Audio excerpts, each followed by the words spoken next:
Nuestro siguiente programa, Hola Noticias, en Hola Cancún TV. Diputados aprueban la ley de emergencia policial en Quintana Roo. Habilitan en Puerto Morelos las primeras geomembranas para transferir el sargazo. AMLO lanza iniciativa para prohibir la condonación de impuestos. Miles de mujeres colapsan Brasil en una protesta masiva contra Bolsonaro. Todo esto y más en Hola Noticias, comenzamos.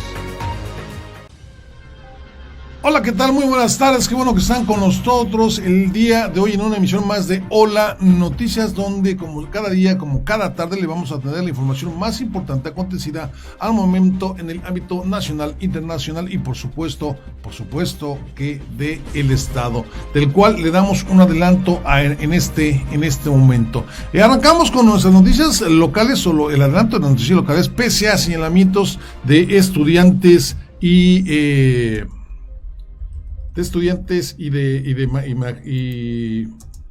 docentes. Francisco López Mena, exsecretario del gobierno estatal, es nombrado nuevo director de la Universidad de Quintana Roo. Varios presidentes municipales se dan cita en Puerto Morelos para ser testigos de la colocación de las geomembranas que depositarán de depósito sanitario que se usarán en la lucha contra el sargazo. En FA se aprobó la polémica ley de emergencia policial en el Congreso estatal. En las nacionales, ex colaboradores de Rosario Robles, promueven juicios de amparo contra cualquier orden de aprehensión. El presidente Andrés Manuel López Obrador manda iniciativa a la Cámara de Diputados que busca prohibir la condonación de impuestos a empresas. En el ámbito internacional, presentan más de 250 demandas en contra de la Iglesia Católica por abusos sexuales, esto en Nueva York. Nos vamos hasta Argentina, también vamos a estar en Argentina, donde Macri anuncia aumento salarial y recortes de impuestos tras derrota electoral, y también el Wall Street cierra con fuertes pérdidas en el Dow Jones, que cae 800 puntos. Todo esto y más lo vamos a tener aquí en Hola Noticias. Yo soy Pepe Rueda y comenzamos.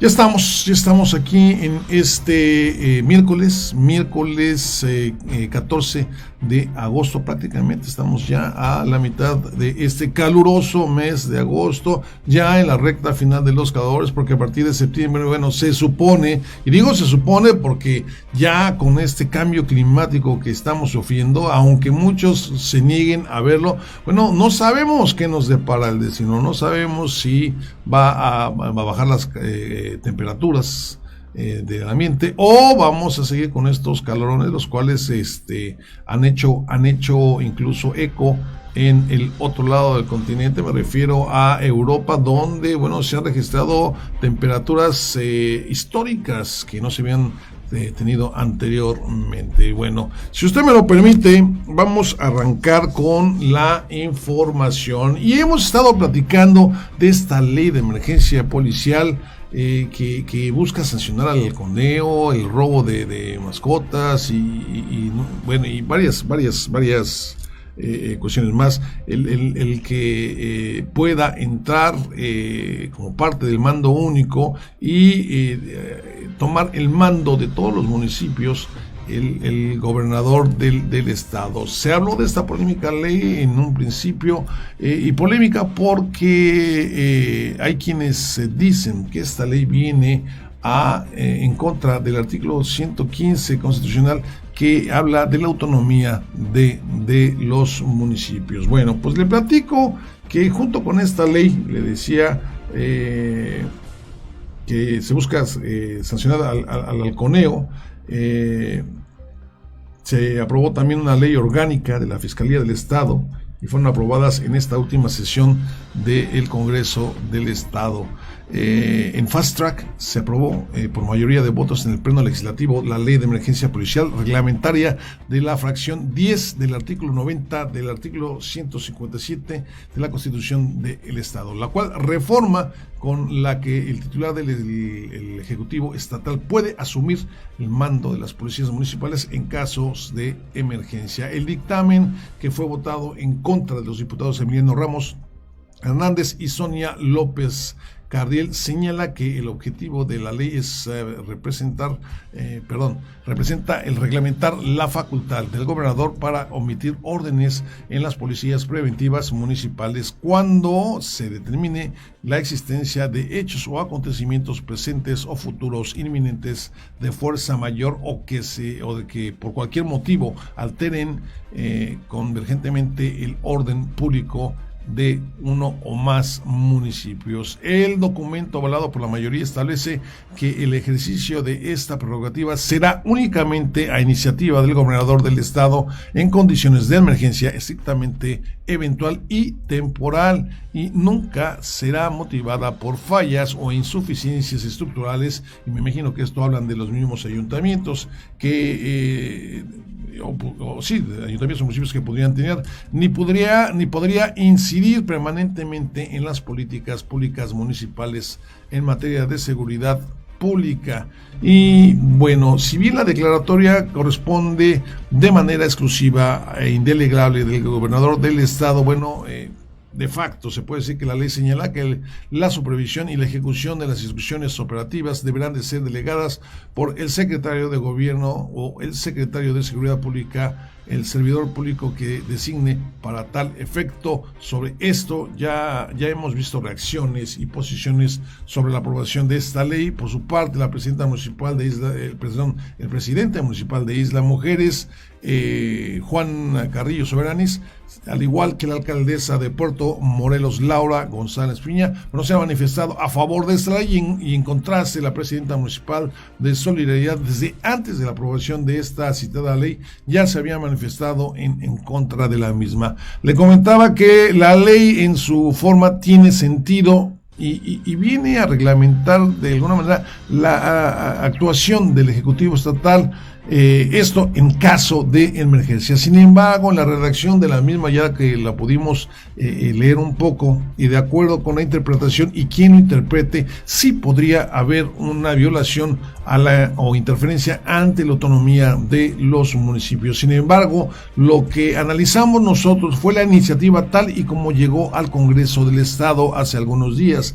Habría que ver, habría que ver si dentro de esta discusión que se tuvieron en comisiones se efectuaron cambios a la redacción o modificaciones en el documento ya para que fuera aprobado, y es el que tendríamos que volver a checar para ver si hay cambio en este documento inicial, que ahí sí, decía yo, por cuestión de redacción podría, y también de acuerdo a quien lo interprete, podría ingerir sobre la autonomía de los municipios.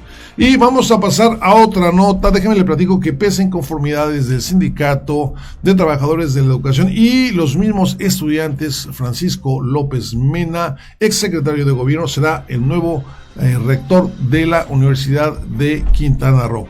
Esto después de que ayer terminaron las comparecencias de la Junta Directiva de los últimos candidatos a la rectoría. Hoy se ha dado a conocer que el exsecretario de Gobierno de Quintana Roo, Francisco Javier López Mena, será el próximo rector de la Universidad de Quintana Roo en sustitución de Ángel Rivero Palomo. La elección fue hecha pese que, decía yo, el Sindicato de Trabajadores Académicos, así como los estudiantes, habían pedido a un docente como director y no a un político en este cargo.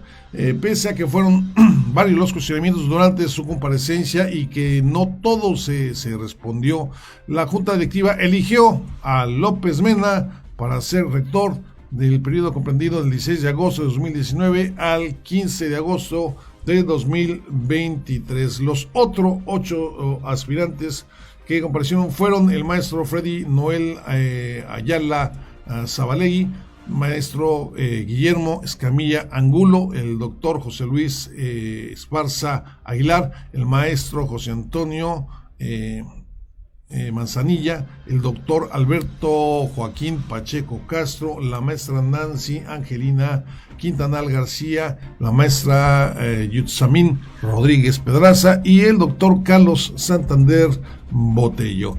En entrevista previa a Rivero Palomo, el rector saliente había invitado a quien fuera a su sucesor a impulsar la autonomía universitaria, cosa que si lo ponemos en contexto y que si vemos que pese a los rechazos, pese a las comparecencias y pese que no se respondieron los cuestionamientos, bueno, parece que sí había línea en este aspecto y habrá que ver qué tanto se puede seguir teniendo esta autonomía de la Universidad de Quintana Roo o UCRO. Y si me lo permite, arrancamos con las noticias locales. En el municipio de Puerto Morelos, le platicaba, se habilitó el sitio de transferencia de sargazo con las primeras geomembranas que permitirán proteger los recursos hidráulicos del municipio. Vamos con la información. Habilitan en Puerto Morelos tecnología de punta para transferir el sargazo. En Puerto Morelos, la presidenta municipal Laura Fernández Piña realizó una visita esta mañana al sitio de transferencia de sargazo ubicado al sur de Puerto Morelos para constatar los avances de la colocación de geotextiles y geomembranas con doble vulcanización que forman parte de la tecnología para proteger los recursos hídricos del municipio. Acompañada por autoridades de los 3 órdenes de gobierno, informó que en una superficie de 10,000 metros cuadrados se habilitó el sitio de transferencia del sargazo, en el que se han acondicionado 2 pilas de secado y una de lixiviados con capacidad para 1.200.000 litros para el tratamiento de la macroalga. La presidenta municipal de Puerto Morelos explicó que de mayo a agosto de este año se han recibido a más de 91,000 metros cúbicos de sargazo en este lugar, que al día de hoy están convertidos en montañas de tierra reutilizable, ya que les ha dado un tratamiento especial para evitar contaminar el suelo. Es importante ver este tema del sargazo como una situación internacional. No queda aquí. Necesitamos abordar este fenómeno que tenemos y cortarlo de origen, hablar con otros países y ver cómo de manera regional podemos atenderlo y podemos tener mejores condiciones para. Laura Fernández apuntó que el sargazo en su estado natural no es un agente contaminante, pero sí lo es cuando entra en proceso de descomposición. Dijo que con la colocación de los geotextiles y las geomembranas hay garantía total de protección de los mantos freáticos de Puerto Morelos. Durante el evento, al que también acudieron hoteleros y ciudadanos, se realizó una muestra del sellado de las geomembranas en la primera de las 2 pilas habilitadas, además de que las autoridades encabezadas por la alcaldesa colocaron el geotextil en la segunda fase del sitio de transferencia. Para Hola Noticias, Diana García. Y estamos de vuelta, regresamos a Benito Juárez, en donde el Sistema Municipal de Protección Integrada para Niñas y Niños y Adolescentes presentó un protocolo de atención contra la violencia con la finalidad de fortalecer y ofrecer a las diversas instancias vinculadas con los infantes y adolescentes herramientas eficaces para atender las problemáticas relacionadas en ese sector de la población. Presentan la campaña y protocolo de atención de violencia hacia niños y adolescentes. En Cancún, autoridades municipales del Sistema Nacional de Protección Integral de Niñas y Niños y Adolescentes, CIPINA, hicieron un llamado a la población para luchar contra la violencia infantil. Esto ante la falta de una guía que estableciera cómo se tiene que atender a niños o adolescentes víctimas de violencia, y se generaban muchos casos de revictimización, por lo que se inició la creación de la campaña y protocolo para la atención de estas personas en el Ayuntamiento de Benito Juárez, presentado por Jimena Laza, secretaria ejecutiva de CIPINA. Había un instrumento que dictara las acciones y en forma de flujograma nos indicara a los servidores municipales cómo actuar cuando un niño víctima de violencia, una niña víctima de violencia, pues llegaba, por ejemplo, a los centros de desarrollo comunitario o inclusive en el área del Instituto del Deporte, o en diferentes áreas de DIF, como que todavía había ese desconocimiento de ella, ¿y qué hacemos? ¿Y a dónde lo mandamos? ¿Y con quién? Y entonces había esta cuestión de revictimizar al niño o a la niña enviándolo a diferentes instituciones que tal vez no era la ruta correcta. Y ante eso pues nos dimos a la tarea de crear y desarrollar este protocolo. Lo hemos también atendido en las mesas de trabajo con César, ¿no? Darnos cuenta de las fallas que como servidores a veces cometemos por no tener vías y rutas de acción. De esta forma, resaltó que se cumple con el diseño de programas para atender integralmente a la infancia y a la adolescencia en el municipio, por lo que la campaña se enfocará en que las autoridades de los 3 niveles de gobierno, fundaciones, asociaciones y ciudadanos en general conozcan más sobre el maltrato infantil y se fomente la denuncia. Al respecto, Norma Salazar, secretaria general de CIPINA, destacó que son los mecanismos de actuación lo más importante en la lucha contra la violencia. Finalmente, la presidenta municipal, Mara Lezama, resaltó que la violencia, que para uno es un juego, para muchos es un verdadero martirio y por eso es urgente tomar acciones. Para Hola Noticias, Diana García. Acompáñenme, vamos a ver rápidamente nuestro resumen local de noticias. Regresamos todavía con más información, no se nos vaya.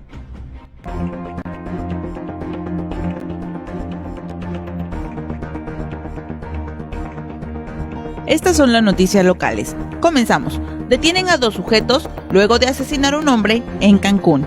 En Cancún, esta mañana, un hombre fue asesinado, en tanto que una mujer fue herida como daño colateral en la colonia Urbivillas del Rey por sujetos armados que huyeron a bordo de un taxi del sindicato Andrés Quintana Roo. Sin embargo, posteriormente fueron detenidos por agentes policíacos en otro punto de la ciudad. De acuerdo con la información preliminar, el sujeto apodado como Peter Languila fue asesinado cuando se encontraba lavando una de las unidades de la Franja Ejidal marcada con número económico 165, en tanto que los autores de este crimen, 2 sujetos armados que se movilizaban a bordo de un taxi marcado con número económico 1666, tras un despliegue policíaco fueron detenidos en el cruce de las avenidas Leona Vicario con avenida Lankin. La mujer lesionada fue llevada al Hospital General para su atención médica, mientras que el lugar donde quedó el occiso fue asegurado por policías en espera de personal del servicio médico forense. Encuentran a un hombre sin vida y encintado en la región 308 de Cancún. La mañana de este jueves, trabajadores de una obra reportaron el hallazgo del cuerpo sin vida de un hombre en la región 308 de esta ciudad Cancún. Según la información preliminar, el cuerpo de esta persona fue localizado en un área verde sobre la calle Las Flores, a 200 metros de la avenida Guayacán, frente al residencial Aqua. Esta persona presentaba signos de violencia con la cabeza encintada. Hasta el momento permanece sin identificar. Además, se desconoce el paradero de los responsables. Con este caso suman 2 hechos violentos en lo que va de este jueves en el municipio de Benito Juárez, ya que alrededor de las 11 de la mañana, un lavador de automóviles fue asesinado por sujetos armados a bordo de un taxi en las inmediaciones del fraccionamiento Urbivillas del Rey. Al lugar arribaron elementos de la policía municipal como primeros respondientes, quienes acordonaron la zona en espera del personal de la Fiscalía General del Estado. Asesinan a una mujer en Tulum.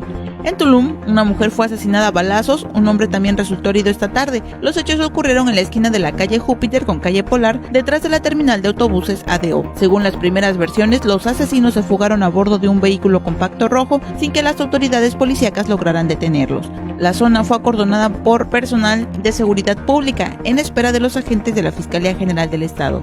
En versiones extraoficiales trascendió que este crimen tiene relación con los conflictos por las invasiones de terrenos en esta cabecera municipal.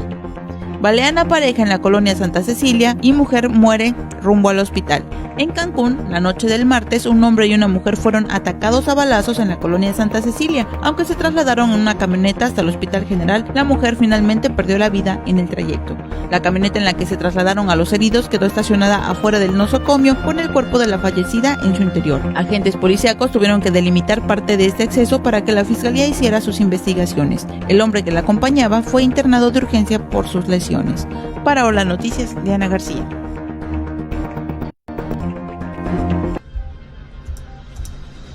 Ya estamos de vuelta con uno que siguen con nosotros aquí en Hola Noticias. Vamos a un corte comercial y regresamos con más información aquí en Hola Noticias. Búscanos en redes sociales. youtube.com Hola Noticias Cancún. Twitter @Hola Noticias. Facebook.com Hola Noticias Cancún. holamultimedios@gmail.com. holanoticias.com.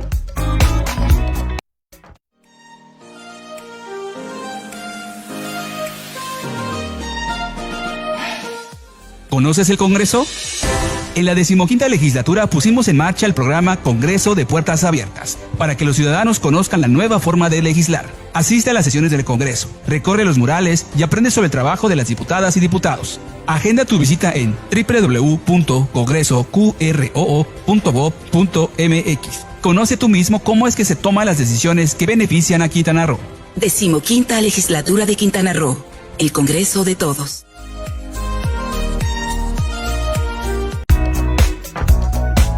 Síguenos en Facebook.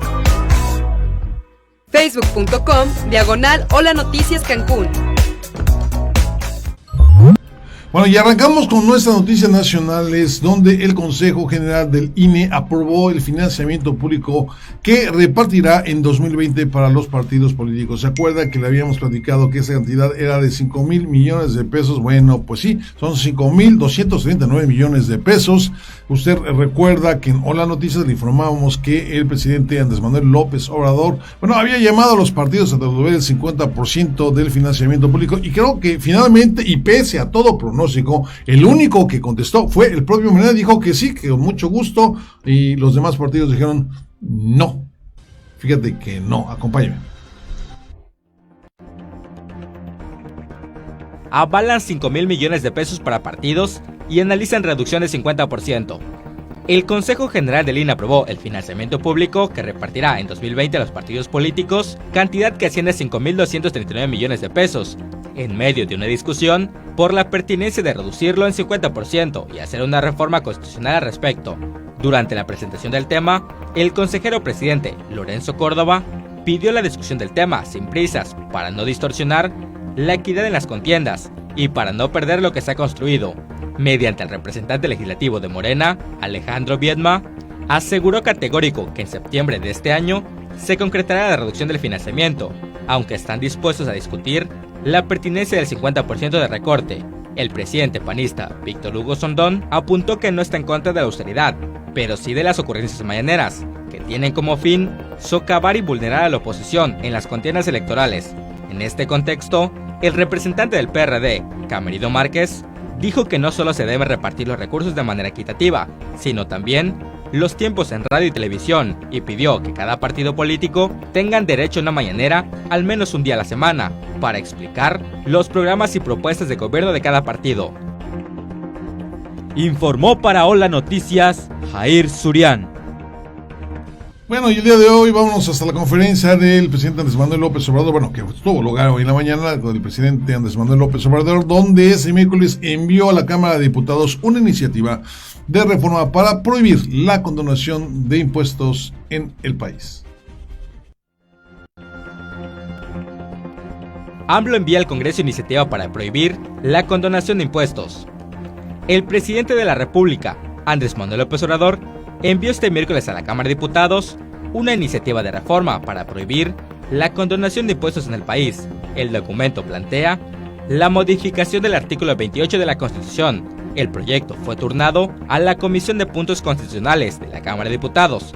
López Obrador señaló que la propuesta buscará terminar con los abusos que se cometen en este tema, sin dar más detalles.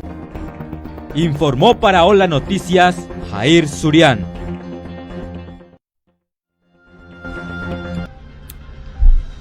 Fíjense que estoy de acuerdo con esto de la condonación de impuestos, pero hay de condonaciones a condonaciones. No es lo mismo condonar impuestos a una empresa, que de repente está viendo las de Caín con toda esta cuestión. Hay empresas que han tenido que cerrar. Por ejemplo, pongamos un ejemplo, estas empresas que están trabajando ahí en el área del crucero, y que por alguna cuestión, se ha habido reducido notablemente el flujo de personas que caminan dentro de las plazas, al frente de los locales, porque cerraron el paso. Entonces, ¿qué tanto valdría el que se condonaran los impuestos a estas personas? Obviamente, el condonar impuestos, por ejemplo, como se daba en sexenios anteriores, a empresas gigantescas transnacionales que en realidad generaban muchos impuestos, y obviamente tenían que pagarlos, y porque habían generado grandes ganancias al respecto. El condonar ese tipo de cantidades, era una grosería. para la ciudadanía. Pero vamos a ver si no se generaliza esta cuestión, y ahora pues sí, que no hay condonaciones para nadie, y a ver cómo nos va, y a ver cómo les va a estos pequeños o medianos contribuyentes al respecto. Y sobre el primer informe de gobierno del presidente Andrés Manuel López Obrador, le informamos que se realizará el 1 de septiembre en Palacio Nacional y no será transmitido en cadena nacional. Sin cadena nacional, el primer informe de gobierno de AMLO en Palacio Nacional. El primer informe de gobierno del presidente Andrés Manuel López Obrador se realizará el 1 de septiembre en Palacio Nacional y no será transmitido en cadena nacional. Invitadas, invitados, se va a transmitir, no cadena nacional, eso ya no va a haber, eso pertenecía al antiguo régimen, ya no van a haber cadenas nacionales para que informe el presidente. Vamos a tener enlaces nacionales con motivo de los festejos de la independencia. Ahí también les adelanto. No va a ser igual, va a ser distinto, pero sí se van a dar a conocer nuestras tradiciones. La secretaria de Gobernación, Olga Sánchez Cordero, hará entrega del documento a la Cámara de Diputados, como lo establece la ley, luego de la reforma al artículo 69 constitucional en el sexenio de Felipe Calderón, para que el Ejecutivo no acuda personalmente a presentar informe legislativo. El presidente también dijo que el 15 de septiembre se realizará un festival cultural con motivo de la conmemoración de la independencia de México. Informó para Hola Noticias, Jair Surián. Vamos rápidamente a nuestro resumen local de noticias. No tardamos, resumen nacional de noticias. Regresamos todavía con más información. Estas son sus noticias nacionales. Ex colaborador de Rosario Robles promueve juicio de amparo contra orden de aprehensión. Uno de los colaboradores más cercanos de Rosario Robles, Ramón Sosa Montes, ex jefe de la oficina de la exfuncionaria de Sedesol y Sedatu, pidió un amparo contra cualquier orden de aprehensión. Sosa Montes aparece como firmante en al menos 24 convenios generales y convenios específicos de colaboración entre Sedatu y Sedesol con universidades y dependencias de gobierno durante la gestión de Rosario Robles. Este miércoles se reportó la aparición de la notificación que Sosa Montes promovió el juicio de amparo 631-2019, pero que aún no es aceptado. El juez encargado pidió al exfuncionario aclarar el acto que reclama y que esclarezca las razones por las que se le atribuye el carácter de responsable a los jueces que mencionan su demanda. Coparmex Baja California pide juicio político a legisladores que respaldaron Ley Bonilla. En Baja California, la Confederación Patronal de la República Mexicana solicitará un juicio político contra los 21 diputados de la pasada legislatura que validaron la Ley Bonilla, en tanto se alista además promover un amparo contra esa legislación que prevé aumentar de 2 a 5 años la gobernatura en el estado. El gremio empresarial solicitó que el presidente del Congreso, Catalino Zavala Márquez, notifique al gobierno del estado sobre la reforma del artículo 8º transitorio del decreto 112, la cual ampliará el gobierno de Jaime Bonilla. En un comunicado, la Coparmex pidió que la llamada Ley Bonilla se publique lo antes posible en el periódico oficial de la entidad. Cabe recordar que el presidente municipal de Tijuana, Juan Manuel Gastelum, y el alcalde de Mexicali, Gustavo Sánchez, presentaron en la sede de la Suprema Corte la controversia constitucional, con la cual buscaba que se echara atrás la ampliación del mandato de Jaime Bonilla, a lo que la Suprema Corte de Justicia desechó la controversia, debido a que el procedimiento legislativo estaba inconcluso, pues la norma general no ha sido publicada en el periódico oficial de la entidad. Congreso de Zacatecas rechaza el matrimonio igualitario. El Congreso de Zacatecas rechazó, este miércoles, aprobar el matrimonio igualitario. Con 11 votos a favor y 3 en contra, la legislatura local frenó la reforma al Código Familiar, que permitiría la unión legal entre personas del mismo sexo. Luego de casi 2 horas de discusión, el panista Pedro Martínez Flores, presidente de la mesa directiva, llamó a votación nominal, por lo que cada legislador dio a conocer la postura de su voto. Los votos del PRI, PAN, Verde Ecologista, la división de la fracción de Morena y el PES evitaron aprobar la reforma al Código Familiar. Algunas de las entidades que también han descartado apoyar esta medida son Yucatán y Sinaloa. Nada de qué preocuparse, dice AMLO tras reunión de Herrera Comit. El presidente de la República, Andrés Manuel López Obrador, dijo confiar en el titular de la Secretaría de Hacienda y Crédito Público, Arturo Herrera, quien se reunió con el ex colaborador de Enrique Peña Nieto, José Antonio Meade. En conferencia de prensa, fue cuestionado sobre la presunta reunión de su actual secretario de Hacienda con el ex candidato presidencial del Partido Revolucionario Institucional y José Antonio González Anaya, exfuncionario de Hacienda y Petróleos Mexicanos. López Obrador se limitó a señalar que los funcionarios son libres de hablar y reunirse con quien quieran. Además, enfatizó que tiene confianza en Herrera. Miren, somos libres, nosotros pues no tenemos vigilancia especial sobre lo que hacen los servidores públicos, les tenemos confianza. Después de que se dio a conocer ese encuentro, me envió una nota Arturo Herrera explicándome que se había reunido en otras ocasiones con exsecretarios de Hacienda, con subsecretarios de Hacienda. Pues es un asunto también de gremio que suele darse. El encuentro entre los exsecretarios de Hacienda y el actual titular de la dependencia se dio luego de que los abogados de Rosario Robles involucraran a Meade por supuestamente estar enterado de desvíos de recursos de la Secretaría de Desarrollo Social, institución que también dirigió. El misterio ya de Macuspana sigue.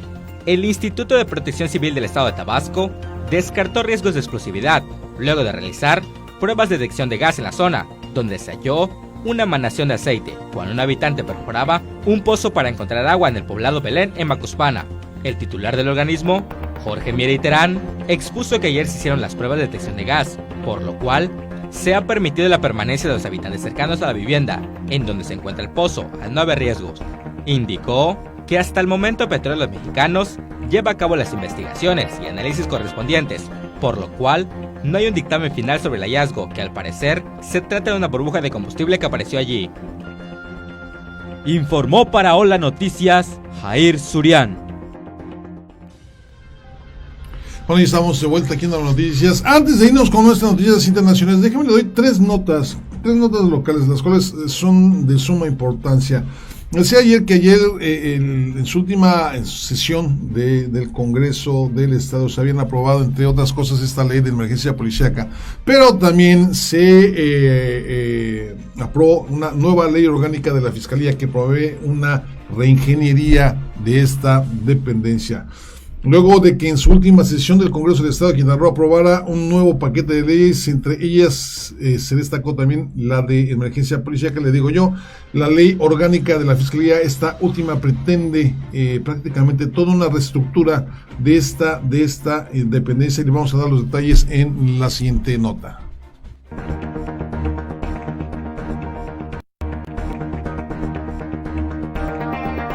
Nueva ley orgánica de la Fiscalía promueve una reingeniería en toda la dependencia. Ayer, el Congreso del Estado de Quintana Roo aprobó durante un periodo extraordinario la nueva ley orgánica para la Fiscalía General del Estado, con la cual se realiza una reestructuración, redefinición de áreas y creación de vicefiscalías especializadas para mejor procuración de justicia en la entidad.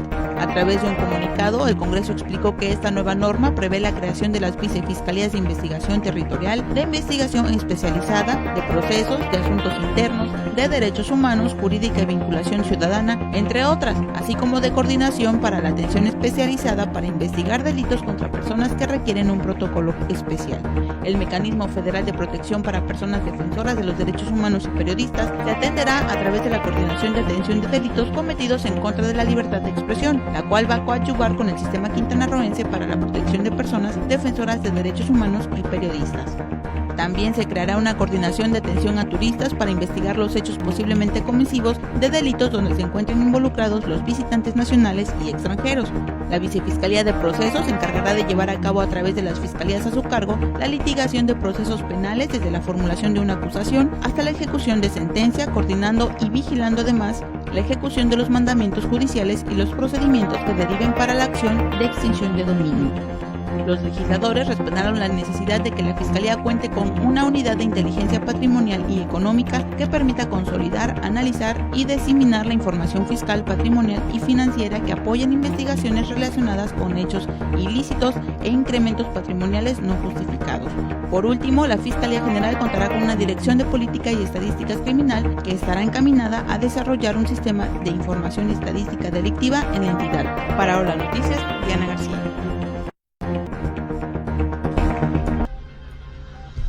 Hace algunas semanas le dimos a conocer esta masacre que se registró en Limones, allá en el sur del estado, donde fueron ejecutadas ocho personas. Hoy le tenemos un update de esta nota, una actualización de la misma, donde el delegado de esta localidad de Ixcalac, Lorenzo López Peralta, fue detenido por la Fiscalía General del Estado por su probable relación con los hechos ocurridos en el poblado de Limones, donde 8 personas fueron ejecutadas y 2 más resultaron heridas. En homicidios estamos avanzando mucho. Ya vieron que complementamos órdenes de aprehensión, una en contra del delegado de Ixcalac y otro que a quien tenemos identificado como uno de los ejecutores que estamos trabajando. Hay una relación ahí en la línea directa de los 8 homicidios que ocurrieron ahí en Limones. Tenemos identificados algunos vínculos, estamos avanzando. No puedo dar mucha información. Esto lo dijo textualmente en entrevista el vicefiscal de la zona sur de Quintana Roo, Carlos Maya Girón.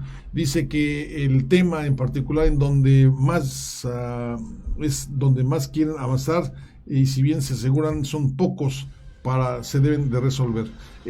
También habló del cateo que realizaron la semana pasada debido al hallazgo de una osamenta humana. En cuanto a otros hechos dolosos, indicó que el más reciente en Pucté está siendo tratado con perspectiva de género, es decir, se considera feminicidio, lo que establece una diferencia, pues antes se veían como simples homicidios o simples lesiones. Las perspectivas han cambiado, subraya con la llegada del fiscal. Sobre otros casos, dijo que el robo a casa habitación en cuanto a delincuentes ingresan a la vivienda, pero no aplica en cuanto se roban lo que hay al alcance, como un pico o una pala o una patineta, por dar ejemplos donde no se vulnera la intimidad de las personas. Y por otro lado, déjenme le digo, hablando de la Fiscalía, tenemos otra nota donde la Fiscalía General del Estado de Quintana Roo y autoridades de Tamaulipas capturan a 2 personas investigadas por secuestro agravado. La aprehensión se realizó sin el uso de armas. Qué bueno que esto pasa. La Fiscalía General del Estado de Quintana Roo informa que policías ministeriales y el personal adscrito a la Fiscalía Especializada de Investigación de Secuestros, en colaboración con la Unidad Antisecuestros de la Fiscalía de Tamaulipas, cumplieron una orden de aprehensión en contra de Yasmín N. y José N. por el delito de secuestro agravado en contra de JB. Para ello se implementó un operativo de búsqueda e identificación y localización y captura en una avenida del municipio de Benito Juárez. La orden fue obsequiada por un juez de control de la tercera región judicial de Matamoros, Tamaulipas. Cabe destacar que durante ese dispositivo no hubo personas lesionadas ni el uso de armas de fuego. Las personas detenidas serán trasladadas ante la autoridad judicial que los requiere en el estado de Tamaulipas para que se enfrente el proceso legal correspondiente. Y me da mucho gusto que se estén dando este tipo de cuestiones en el estado. Y vámonos ahora con más información. Ahora nos vamos con información internacional, si usted me lo permite, donde nos vamos hasta la Patagonia, donde el presidente de Argentina, después de esta derrota política que tuvo electoral, donde prácticamente fue arrasado, Mauricio Macri anunció hoy el aumento de salarios y cortes de impuestos como medida para mitigar el duro golpe a la economía argentina. Recuerde que después de este descalabro político, el peso argentino sufrió una devaluación. Todo esto después de las elecciones primarias del domingo frente al izquierdista Alberto Fernández. Acompáñame. Macri anuncia aumento salarial y cortes de impuestos tras derrota electoral. El presidente argentino Mauricio Macri, que buscará la reelección en la primera vuelta del 27 de octubre, anunció que habrá aumentos puntuales de salarios, reducción impositiva para los trabajadores y que se congelará el precio de la gasolina durante 90 días. Anunció además un aumento del salario mínimo, que actualmente es de $208 y que se encuentra por debajo del costo de la canasta básica, aunque no precisó el monto. Esta medida beneficiaría a 2 millones de trabajadores. Además, vamos a volver a aumentar el salario mínimo. Hoy mismo voy a convocar al Consejo del Salario para definir el aumento. Y también tomamos la decisión de congelar el precio de la nafta por los próximos 90 días y que la devaluación no los afecte. El bolsillo de los argentinos ya ha sido afectado por una inflación que acumula 22.4% entre enero y que sufrirán un nuevo golpe por efecto de la devaluación. Dijo que las medidas alcanzarán a 17 millones de trabajadores y sus familias y a todas las pequeñas y medianas empresas. Macri admitió que en su gestión no dio preferencia a reformar necesidades estructurales para tener una base sólida, pero que tras escuchar las demandas sociales que quisieron decir el domingo, va a hacer más que nunca para seguir acompañando al pueblo en este camino. Informó para Habla Noticias Victoria Denis. Y bueno, nos vamos hasta Brasil, donde miles de mujeres, en su mayoría indígenas y campesinas, marcharon este miércoles en Brasilia en manifestación en contra de las políticas del gobierno del ultraderechista Jair Bolsonaro.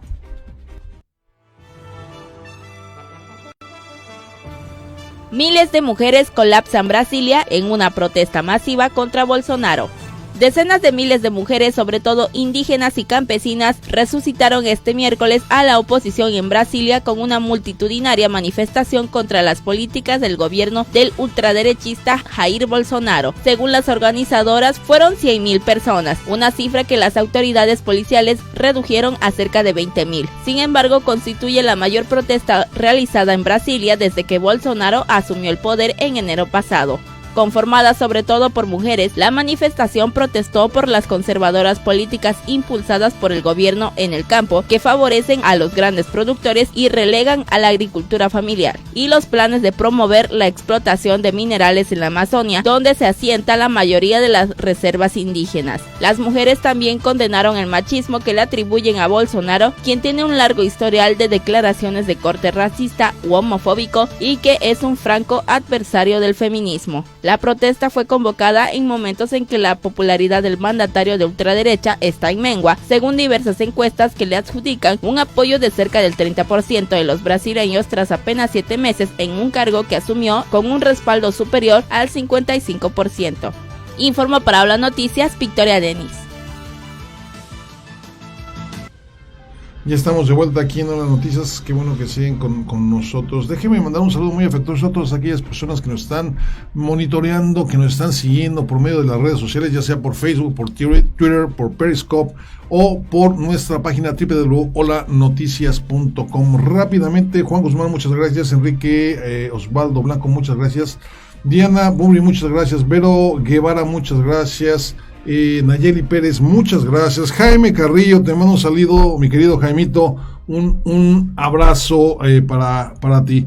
Y vámonos con esta nota. Lo que parecía que no iba a pasar, lo que se jactaba el señor Donald Trump de que la economía de los Estados Unidos se encontraba muy fuerte y de buenas. Bueno, pues resulta que Wall Street cierra con fuertes pérdidas y el Dow Jones cae 800 puntos. Esto de este miércoles, después de que el Dow Jones cayó un 3.05% debido al descenso de la rentabilidad de la deuda pública de los Estados Unidos.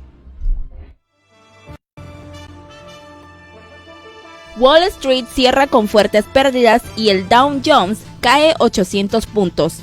Wall Street cerró este miércoles con fuertes pérdidas y el Dow Jones cayó un 3.05% por el descenso en la rentabilidad de la deuda pública de Estados Unidos, que generó una breve inversión en la curva de los bonos del Tesoro a 10 y 2 años, en la que algunos analistas ven una señal de recesión. Los inversores siguen nerviosos ya que la guerra comercial entre Estados Unidos y China está impactando de manera relevante en la economía mundial.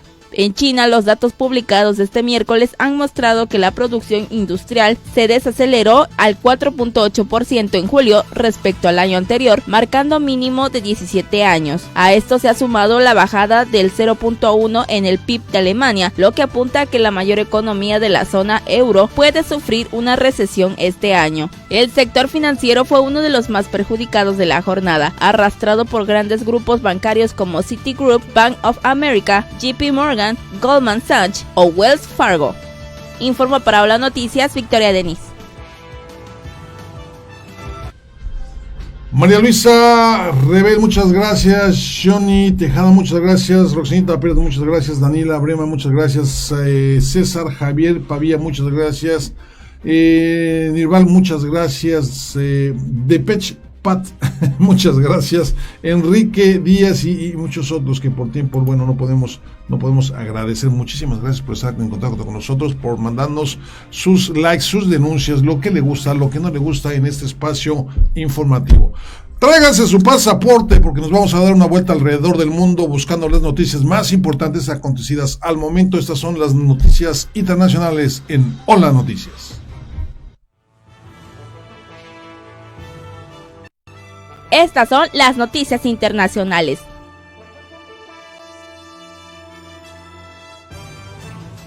Tras protestas, aeropuerto de Hong Kong reanuda operaciones. Los vuelos se reanudaron este miércoles por la mañana en el aeropuerto de Hong Kong, luego de 2 días de cancelaciones marcadas por brotes de violencia que pusieron de manifiesto las posiciones cada vez más enfrentadas de manifestantes pro democracia y autoridades en el territorio semiautónomo chino, que es uno de los principales centros de transporte del mundo. Alrededor de 3 docenas de manifestantes estaban acampando en la zona de llegada del aeropuerto un día después de que una multitudinaria manifestación y la violencia de una turba encolorizada obligaran a cancelar más de 100 vuelos. En internet publicaron cartas y material promocional pidiendo disculpas a los pasajeros y al público en general por los inconvenientes causados en las 5 jornadas de sentadas en el aeropuerto. La policía de Hong Kong reportó la detención de 5 personas por asamblea ilegal, agresión a agentes y posesión de armas. Presenta más de 250 demandas contra la iglesia por abusos sexuales en Nueva York. Un despacho de abogados de Nueva York presentó este miércoles más de 250 denuncias por abusos sexuales a menores contra la Iglesia Católica, una vez que entró en vigor la llamada ventana al pasado que permite a las víctimas demandar por estos crímenes aunque haya prescrito. El despacho de abogados Jeff Anderson & Associates hizo público los 262 casos en todo el estado de Nueva York en una rueda de prensa, donde el abogado que da nombre a la firma, Jeff Anderson, insistió en que ya era hora de hacer algo contra los abusadores y de que las víctimas se enfrenten a los que se aprovecharon de ellos. Gracias a la ley de víctimas infantiles que fue aprobada en enero y que entró en vigor hoy, permite a aquellos que no pudieron demandar anteriormente a sus abusadores hacerlo ahora. Tribunal italiano permite a Open Arms entrar en sus aguas al cancelar la prohibición de Salvini. La justicia italiana ha cancelado la prohibición firmada por el ministro del Interior italiano Matteo Salvini, que impedía a la ONG española Open Arms entrar en aguas territoriales del país porque considera que el barco se encuentra en una situación de evidente dificultad y las personas a bordo necesitan recibir asistencia urgente. Salvini, líder de la ultraderechista Liga, respondió de inmediato a esta decisión y afirmó desde Génova que volverá a firmar otra prohibición contra la embarcación en las próximas horas. El barco de la organización española lleva desde el 1 de agosto en aguas internacionales en el Mediterráneo, esperando a que algún país europeo le autorizara un puerto seguro para desembarcar a 147 personas rescatadas en distintas operaciones. Abre Texas unidad antiterrorismo tras masacre en El Paso. Texas agregará más recursos humanos para reforzar las investigaciones relacionadas con grupos nacionalistas blancos después del tiroteo del Paso, que dejó 22 personas muertas, anunció este miércoles el gobernador del estado. Texas creará también una nueva unidad estatal contra el terrorismo a fin de ayudar a erradicar las ideologías extremistas que fomentan el odio y la violencia en el estado. Según las autoridades, Patrick Crusius, de 21 años, confesó el tiroteo del 3 de agosto en una tienda de Walmart al decir a los investigadores que quería matar mexicanos durante el ataque. Los fiscales federales han dicho que sopesan presentar cargos contra Crusius por crímenes de intolerancia. Esposo de una de las víctimas del Paso invita a la gente a asistir al funeral de su esposa. Un hombre que perdió a su esposa en el tiroteo del Paso, Texas, ocurrido el 13 de agosto, invitó a todos los ciudadanos al funeral de su pareja, ya que esta era su única familia. De acuerdo con una publicación de Facebook de la funeraria, Margie Recard y Antonio Vasco estuvieron casados durante 22 años. El funeral de Margie Recard se celebrará el 16 de agosto y los que deseen asistir podrán hacerlo. Informó para Hola Noticias, Victoria Denis. Híjole, qué caso tan triste, ¿no? O sea, te matan a tu pareja de 20 y tantos años y era lo único que tenías en el mundo y no sabes a quién invitar siquiera a su funeral. Qué feo que esto se esté dando. Y bueno, no se quede con las ganas porque le traigo lo más destacado del mundo de los espectáculos. Esto por mi parte de mi compañera Azucena.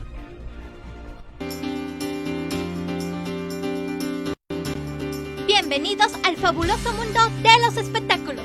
¡Comenzamos!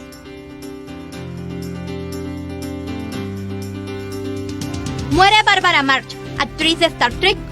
Tras una cruel batalla contra el cáncer, Barbara March, conocida por su papel de Lursa Duras, una de las villanas más populares de la saga Star Trek, falleció a los 65 años.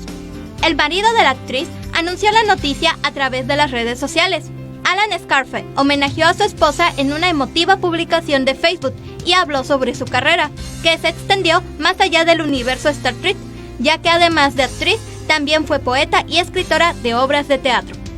Los Tigres del Norte en la prisión de Folsom. Los Tigres del Norte vuelven a hacer historia en Estados Unidos con un álbum inédito y un documental grabados en la prisión californiana en Folsom, donde la leyenda de la música country, Johnny Cash, dio un icónico concierto en 1968. Para nosotros significa un compromiso, una responsabilidad con la comunidad latina que está ahí en la prisión de Folsom, dijo en un video grabado para EFE el percusionista Luis Hernández. Los músicos cantaron para la población carcelaria de hombres y mujeres por separado, durante más de 2 horas en el patio de la cárcel, comenzando con la versión en español del famoso Folsom Prison Blues de Cash, que también es el primer sencillo del disco Live at Folsom Prison, que saldrá en unas semanas. Harry Styles rechaza ser el príncipe Eric. El cantante británico Harry Styles rechazó interpretar el papel del príncipe Eric en la nueva versión de La Sirenita, tras varias semanas de negociaciones con Disney, informaron este martes medios especializados en Hollywood que citaron fuentes cercanas a la producción. De acuerdo con la revista Variety, Styles y Disney han interrumpido de forma amistosa las conversaciones sobre su posible incorporación al reparto. Una noticia que salió a la luz hace unas semanas cuando, según el medio citado, la negociación estaba aún en fase prematura. Julia Roberts visita albergue en Tijuana. La actriz Julia Roberts hizo una pausa en sus actividades para visitar el albergue denominado La Pequeña Haití, ubicado en el llamado Cañón del Alacrán de Tijuana.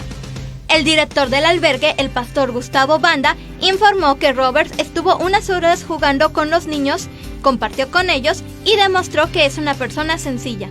Lo más bonito de ello es que aprovecha que es una embajadora de buena voluntad de la UNICEF para poder ayudar. Guns N' Roses llega a un acuerdo con cervecera. Guns N' Roses resolvió una demanda en la que acusaba a la cervecera Oscar Blues de Colorado de infracción de marca registrada por vender cerveza y mercancías Guns N' Roses sin permiso, ya que confundía a los bebedores de cerveza al creer que Guns N' Roses y Guns N' Roses estaban conectados. Según una presentación judicial de la banda de rock el lunes, ambas partes acordaron en principio llegar a un acuerdo el 31 de julio y están trabajando en un documento escrito que conduzca a la desestimación de la demanda. Memorias de Ernest Hemingway contadas en serie de televisión. La recopilación de las memorias del escritor estadounidense Ernest Hemingway, tituladas A Movable Fest, que aborda sus años como un pobre pero ambicioso joven periodista y escritor expatriado en París en la década de 1920, se adaptarán para la televisión. De acuerdo con Deadline, su nieta Mariel Hemingway fungirá como productora junto con Village Rothschild Entertainment Group, John Goldstone y Mark Rosen, quienes ya cerraron el acuerdo para la realización de una serie. Por lo anterior, se encuentran en busca de un guionista. toda vez que desean que se cuente como una historia de origen de Hemingway. Para Hola Noticias, Azucena Vargas. Y bueno, prácticamente con eso estamos llegando al final de la emisión de hoy de Hola Noticias. En nombre de este gran equipo que hace posible este espacio informativo, le agradezco, de veras, le agradezco su preferencia y lo invito para que nos acompañe mañana en una nueva emisión de Hola Noticias, el noticiero que equilibra la verdad con la razón y la información. Yo soy Pepe Rueda, esto fue Hola Noticias. Déjeme le digo que a partir de este momento está usted informado.